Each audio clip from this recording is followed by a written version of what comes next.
Democrats remain asleep at the wheel as their party careens farther and farther to the left. But voters are wide awake. A new Quinnipiac poll showing that nearly half of all voters think the Democrat Party has gone too far left. This includes nearly 80% of Republicans and 45% of independents. Chuck Schumer, though, he won't even acknowledge a radical socialist proposal that would put him out of a job. One of the things in that platform is to abolish the Senate and create a new unicameral House in Congress. Is this something that has a place, this type of policy position? The bottom line is Democrats from one end of the spectrum to the other are going to be working to defeat Trump, to bring down costs, to go after his corruption, and to end the chaos. So leave it to Louisiana Senator John Kennedy to speak some sense. If these people ever do get in charge, we might as well, turn out the lights and make sure the cat's inside and go to bed, because it's over. These people are crazy as a bed bug. All right, for more, let's bring in Fox News political analyst Gianno Caldwell. Gianno, nice to see you tonight.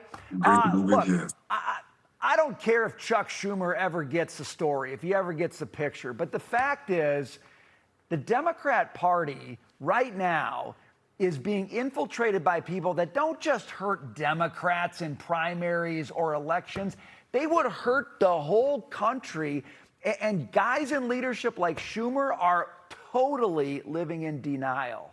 Gianno.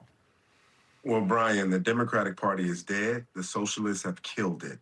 And when I look at the numbers in a recent polling that came out of Reuters, we see that over 51% of Americans believe that the Democratic Socialists have little to no good ideas. Meanwhile, when you think about the Democrats themselves, registered Democrats, they have a almost 60% favorable view of Democrat socialists.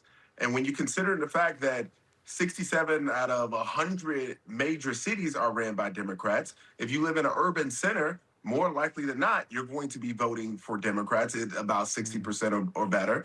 So with that consideration in mind, they're losing their seats to more and more extremist views, defund the police, get rid of jails. Like it's just insane rhetoric, but these are the ones that are winning races. That's why my Donnie won in New York. Right. We got somebody else coming in Washington, D.C., and other major Democratic cities are getting socialists.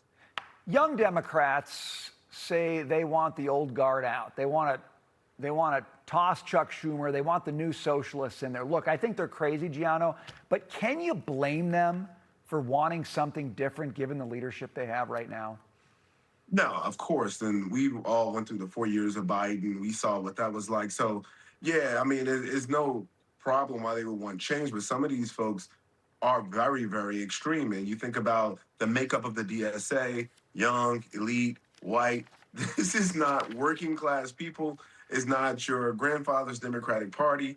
These are folks who are now leading the charge to eliminate those who've been in these strongholds in the Democratic Party for many, many years. Many of the veteran Democrats are concerned. I've talked to friends who operate in the political side of the left, and they're very, very concerned. And they think that they're going to lose to Republicans because of the extremism of the Democratic Socialists. We had the big Fauci hearing today, and I want to talk to you about that because I think there's a connection between these two issues. One of the things progressives have loved from the very beginning is the rule of experts. They don't care about the Constitution. They hate checks and balances. They just say they want experts in charge. Now, we didn't hear from one so-called expert today because he pled the fifth repeatedly. But when he had power, Gianno, boy, he loved all the attention he got. He loved all the press. He loved sitting there in InStyle magazine with his sunglasses on. What I'm getting at here is the risk we have is it sounds nice to say, let's put the experts in charge, forget about these musty, dusty old constitutions.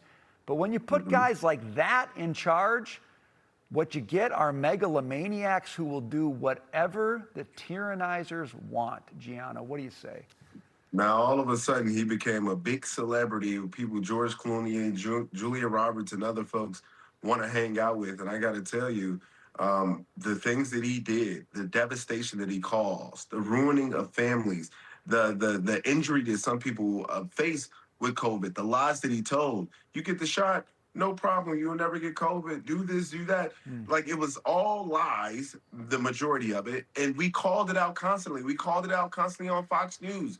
They called us radical. They called us crazy. Some people's families wouldn't allow them to come home. They wouldn't allow them to go to Thanksgiving. All that because of one man who should be facing charges right now, who should be under arrest, but Joe Biden pardoned him for all of his lies and deceit. This is unfortunate that our country suffered this, but I'm so glad that they at least put a hearing to put this on full display, because he knew, even though he's been pardoned, that he lied. At the very least, he ought to be answering questions. I will say it again. It doesn't matter. His bad decisions didn't discriminate. You were Republican, you're a Democrat, you're independent. Your kids, your business got tanked by what he pushed all these politicians to do. Gianno Caldwell, we got to leave it there. Great to see you, my friend. Thanks for joining us tonight. Great to be with you, my friend. Thank you. All right.